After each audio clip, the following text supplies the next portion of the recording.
మా ఒక 200 రూపాయలు డబ్బులు ఉంటాయి మా. 200 ఏం చెప్పాలి ఇప్పుడు?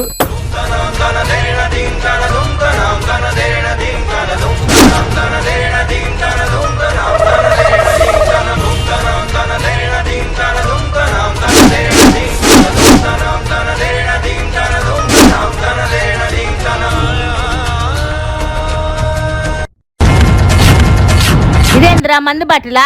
కాదు మమ్మీ, దేవుడికి పూజ చేయడానికి నూనె బాటిలు. పెద్ద కత్తులు. అమ్మా అప్పట్లో రాళ్ళకి కళ్ళు తిరిగితే బ్రతకడం కోసం మందు తాగేవారు. డబ్బులు కావాలన్నారు. ఆ తర్వాత డబ్బులు కావాలా? వా 200 కోసం నువ్వు చేసిన థ్యాంక్స్. నీ కష్టం నాకు నచ్చింది. ఉండు తీసుకొస్తా. కళ్ళు తిరుగుతున్నాయి. మన తాగాలి. డబ్బులు కావాలి.